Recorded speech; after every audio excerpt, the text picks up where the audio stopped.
अस्सलाम वालेकुम व्यूअर्स। अच्छा, आज मैं एक अपने पपाया के प्लांट को ट्रांसप्लांट करने के लिए जा रहा हूँ, तो आप लोगों को भी दिखा दे चलूँ कि मैं किस तरीके से इसको ट्रांसप्लांट करूँगा और मेरा फर्दर क्या प्लान है।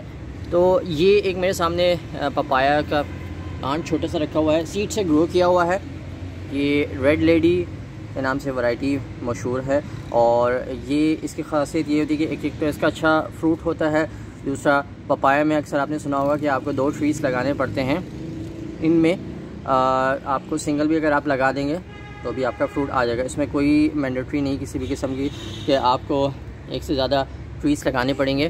तो ये सिंगल ही है और ये इसमें छोटी ही हाइट में और जल्दी फ्रूट आ जाएगा।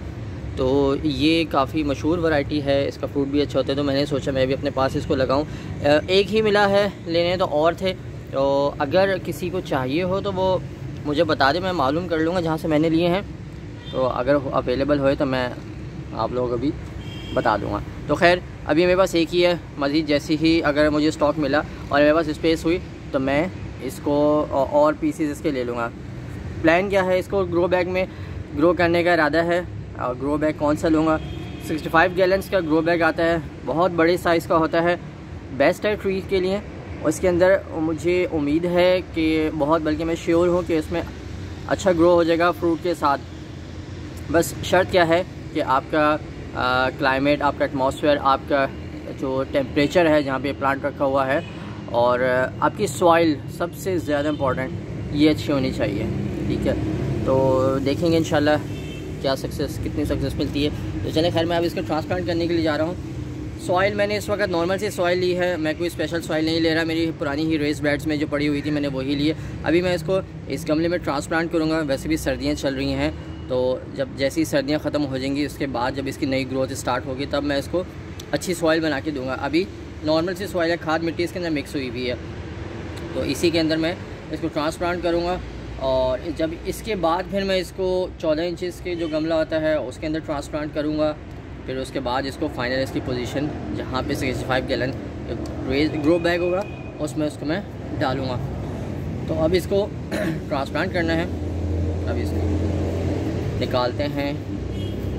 मिट्टी काफ़ी ज़्यादा हार्ड हो रही है, ज़्यादा इसको डिस्टर्ब नहीं करना, बहुत ही जेंटली इसको निकालना है ताकि कम से कम रूट्स शॉक लगे। ठीक है, रूट्स देखें नीचे से बाहर भी आ रही हैं, ये देखिएगा। मैं इसको कोशिश करता हूँ इसको निकालने की, और जैसे ही मेरे हाथ में आता है तो मैं फिर आपको बताता हूँ।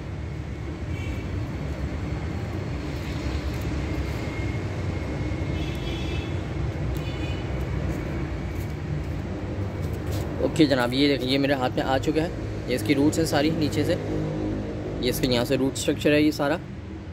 अब मैं इसको ट्रांसप्लांट करने लगा। ट्रांसप्लांट करने का सिंपल सा तरीका है, हल्के से नीचे से सॉइल आप लूज़ कर दें। ना भी करें तो कोई मसला नहीं, ऐसे भी इसको प्लेस कर दें, बल्कि मैं ऐसे ही कर देता हूँ ताकि इसकी रूट्स डिस्टर्ब ना हो। और इसको मैंने इसमें रख दिया और अब इसके अंदर सॉइल फिल कर देनी, बस। बाकी कुछ भी नहीं करना अभी फ़िलहाल। कुछ भी मैं इसमें स्पेशल फर्टिलाइज़र किसी भी किस्म का नहीं डाला, सिर्फ खाद, हमारी जो नॉर्मल सी खाद होती है या जो भी अगर आपके पास कंपोस्ट बनी हुई है वो उसी का मिक्सर आप डाल दें तो काफ़ी है।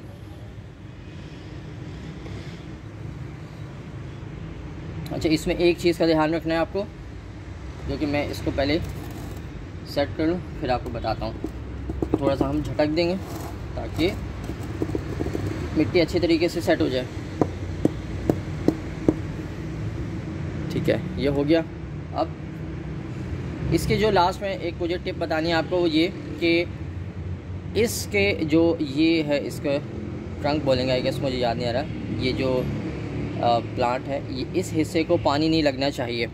तो आपने क्या करना है कि जब भी पपाया की, ख़ास तौर से पपाया की ट्री की बात कर रहा हूँ, कि इसको आपने इस तरीके से सॉइल को ऐसे कर देना है। ठीक है, यूँ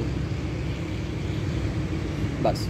और पानी आपको इस एरिया में डालना है, यहाँ भर के इस एरिया में डालें, कोई मसला नहीं, लेकिन आपने यहाँ पे नहीं डालना। अगर आप यहाँ पे बार बार पानी डालते रहेंगे तो ये यहाँ से रॉट होने लग जाएगा, और जब जैसे ही रॉट होगा तो आपको पता है कि प्लांट आपका फिर ज़ाया हो जाएगा। तो ये सबसे ज़्यादा इसके अंदर केयर करने वाली चीज़ होती है पपाया के अंदर। तो गमलों में हम इसको इस तरीके से कर दें, ऐसे ज़मीन में भी हम ऐसे ही कर रहे होते हैं। और यहाँ पे आप हल्की सी ऐसे लाइन लगा दें ताकि ये हो जाए। अब क्या है कि अब ये देखिए तैयार हो गया। अब हमें जैसे इसके अंदर पानी डालना है। तो ये हो गया हमारा ट्रांसप्लांट। मैं पानी लेकर आता हूँ, अब वो डालता हूँ।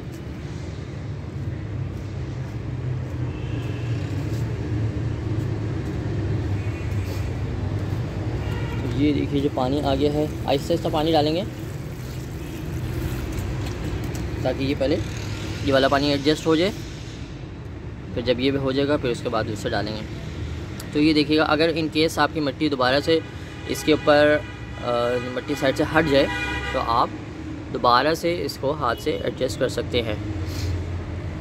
और जब एक दफ़ा मिट्टी आपकी एडजस्ट हो जाएगी, ये हिस्सा जो आपने बनाया हुआ है ये फिर यहीं पे जम जाएगा, फिर ये कभी हटा नहीं करेगा। तो अगर हट भी जाए लेकिन कोई मसला नहीं, आपने पानी बस जैसे मैंने डाला वो वैसे ही करना है। ये देखिए ये बिल्कुल भी इसकी जो ये वाला पार्ट है ये बिल्कुल भी गीला नहीं हुआ पानी से।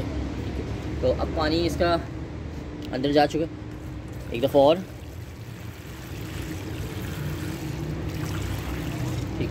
फर्स्ट टाइम में अमूमन हम लोग ज़्यादा पानी डालते हैं ताकि पूरी मिट्टी जो है वो मॉइस्ट हो जाए, जितना पानी चाहिए उसको वो पानी मिल जाए और उसके बाद पानी नीचे से ड्रेन हो जाए। हो सकता है कि अभी ड्रेन होता हुआ नज़र भी आए। तो ये फ़र्स्ट टाइम जब भी पॉट तैयार कर रहे होते हैं तो ये एक रूल होता है। और उसके बाद इसको हम 2 दिन तक इसको अगर पार्शियल शेड में भी रख दें, 1 दिन तक भी रख दें तो भी चलेगा, लेकिन 2 दिन तक चलें सेफ साइड के लिए, ठीक है, क्योंकि धूप बहुत ज़्यादा आती है मेरी तरफ। तो इसको अब जैसे ये पानी इसका एब्जॉर्ब हो जाएगा पूरा, फिर उसके बाद इसको मैं पार्शियल शेड में रख दूँगा और 2 दिन बाद इसको फिर ओपन सनलाइट में रखूँगा। इसकी केयर वक्त के साथ साथ देखते रहेंगे। फ़िलहाल की केयर क्या है कि इसको पेस्ट से बचाना है, ओवर वाटरिंग नहीं करनी और सनलाइट इसको देनी है मिनिमम 4 आवर्स की, मैक्सिमम 6 आवर्स की देनी है। छोटा प्लांट है, फिर छोटे प्लांट के लिहाज से भी ज़्यादा हीट देंगे तो फिर वो डैमेज होना शुरू हो जाएगा। तो प्लांट की हाइट के लिहाज से, एज के लिहाज से भी उसकी ट्रीटमेंट करनी पड़ती है। तो ये थी आज की वीडियो जिसमें मैंने आपको पपाया की कुछ टिप्स दी और इसको ट्रांसप्लांट करते वक्त भी दिखाया कि कैसे ट्रांसप्लांट करते हैं। उम्मीद करता हूँ आप लोग सीख चुके होंगे। और इसके बाद भी कोई सवाल हो तो मुझसे कमेंट में या मेरे पास व्हाट्सएप का नंबर है आप लोगों के पास, उसमें मुझसे पूछ लीजिएगा। अब तक के लिए इतने ही, फिर दोबारा मिलेंगे। ख्याल रखिएगा अपना। अल्लाह हाफ़िज़।